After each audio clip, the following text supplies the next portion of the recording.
Hello guys, ఈరోజైతే నేను healthy వేలో గోబీ మంచూరియా అయితే చేద్దాం అనుకుంటున్నాను. దానికి కావాల్సిన ఫస్ట్ క్యాలీఫ్లవర్ తీసుకొని దాన్ని బాయిల్ చేయాలన్నమాట కొంచెం పసుపు ఉప్పులో. తర్వాత మ్యారినేట్ చేసుకోవాలి ఒక 10 మినిట్స్. దానికి కావాల్సిన కారము, ఉప్పు, అలాగే వెల్లుల్లి పేస్ట్, నెక్స్ట్ కొంచెం గరం మసాలా యాడ్ చేసుకొని మ్యారినేట్ చేసి పక్కన పెట్టుకోవాలి. తర్వాత వెజ్జీస్ అన్నీ కట్ చేసుకోవాలి. తర్వాత ఆయిల్ వేసుకొని ఫస్ట్ మనం మ్యారినేట్ చేసుకున్న కాలీఫ్లవర్ని అయితే కొంచెం ఫ్రై చేసుకోవాలన్నమాట, పచ్చివాసన పోయే వరకు కూడా. సో ఫస్ట్ ఫ్రై చేద్దాము.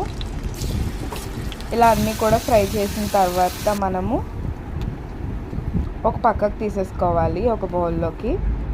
తర్వాత ఇంకొక ప్యాన్ పెట్టుకొని కొంచెం ఆయిల్ యాడ్ చేస్తున్నాను. ఆయిల్ యాడ్ చేసిన తర్వాత ఆనియన్ యాడ్ చేస్తున్నాను. తర్వాత కొంచెం క్యారెట్, చిల్లీ, తర్వాత కొంచెం కొరియాండర్ యాడ్ చేస్తున్నాను అన్నమాట, కర్రీ లీవ్స్ యాడ్ చేసిన తర్వాత కొంచెం టొమాటో సాస్, చిల్లీ సాస్, ఈ 2 యాడ్ చేసిన తర్వాత కాలీఫ్లవర్ అనేది యాడ్ చేసుకొని ఫ్రై చేసుకోవాలి.